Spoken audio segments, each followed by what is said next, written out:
जय हिंद दोस्तों। आज हम तुलनात्मक राजनीति की रूपरेखा इंट्रोडक्शन टू कंपैरेटिव पॉलिटिक्स जो बुक है उसका रिव्यू करेंगे। इससे पहले हम दो पुस्तक का रिव्यू कर चुके हैं, वेस्टर्न पॉलिटिकल थिंकर और इंडियन पॉलिटिकल थिंकर। इस पुस्तक के रचयिता भी ओम प्रकाश गाबा जी हैं, जो एक बहुत ही फेमस राइटर है।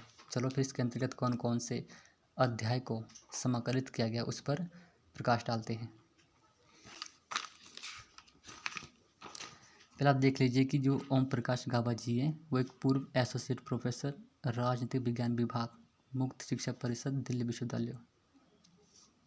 चलो अब कंटेंट क्या क्या इस पुस्तक के अंतर्गत वो देखते हैं।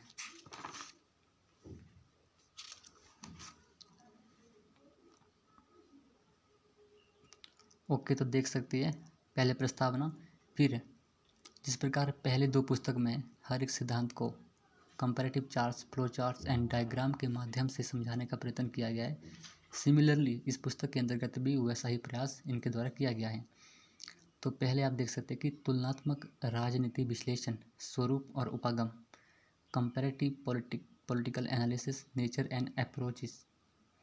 सेकंड, राजनीतिक प्रणालियों का वर्गीकरण, क्लासिफिकेशन ऑफ पॉलिटिकल सिस्टम्स। तीसरा, संविधानवाद, सिद्धांत और व्यवहार, theory and practice of constitutionalism. फिर चौथा आप देख सकते हैं आधुनिक राज्यों, समकालीन प्रवृत्तियाँ, contemporary trends in the modern state. पांचवा, शासन के अंग, ऑर्गन्स ऑफ गवर्नमेंट। इसको आप देख सकते हैं, इसमें क्या क्या उसकी जो उपश्रेणियाँ वो भी देख लीजिए अच्छे से। छठा है लोकतंत्रीय प्रक्रिया, डेमोक्रेटिक प्रोसेस। सातवां, राजनीतिक दल और दलीय प्रणालियाँ, political parties and party systems. आठवां, हित समूह की भूमिका, रोल ऑफ इंटरेस्ट ग्रुप्स।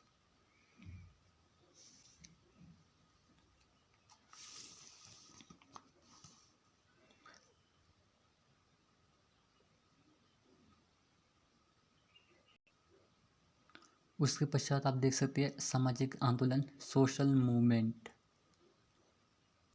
फिर 10वां, राजनीतिक संस्कृति की संकल्पना, कंसेप्ट ऑफ पॉलिटिकल कल्चर। 11वां, राजनीतिक विकास की संकल्पना, कंसेप्ट ऑफ पॉलिटिकल डेवलपमेंट। फिर उसके बाद है संवैधानिक विकास में क्रांति की देन, revolutionary legacy in the constitutional development. फिर ब्रिटिश राजनीतिक प्रणाली, ब्रिटिश पॉलिटिकल सिस्टम। फिर उसके साथ इसका ही एक सब पार्ट है ब्रिटिश राजनीति के सामाजिक आर्थिक आयाम, socio economic dimension of British politics.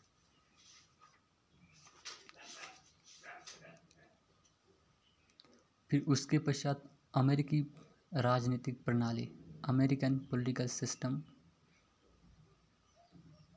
फिर इसी का सब पार्ट अमेरिकी राजनीति के सामाजिक आर्थिक आयाम, socio economic dimension of American politics.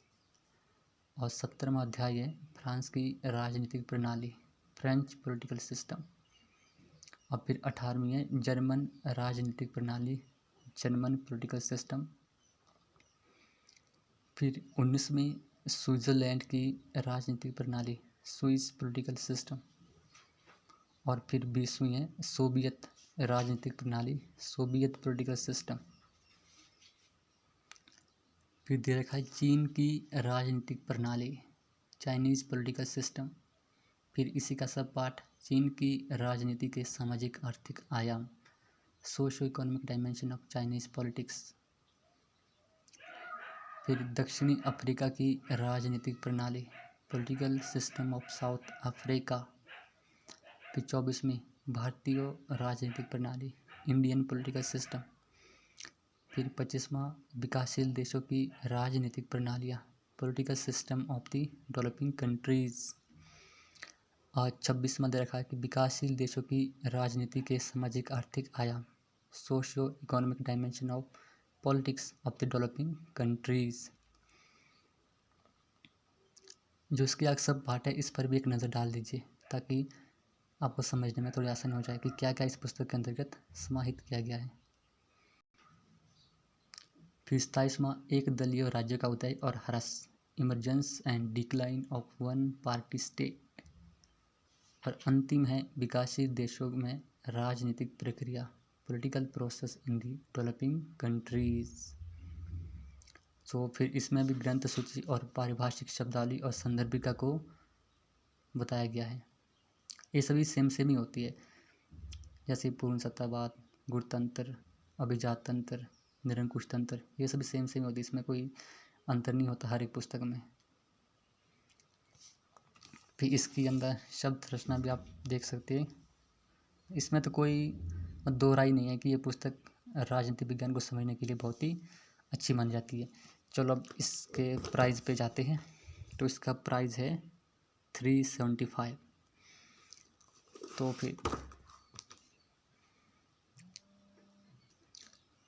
तो दोस्तों, आपने देखा कि इस पुस्तक के अंतर्गत तुलनात्मक राजनीति संबंधी जितनी भी संकल्पनाएं हैं, जितने भी कंसेप्ट्स हैं, उनको अच्छे से कवर किया गया है, मतलब पूर्णतः ही कवर किया गया है।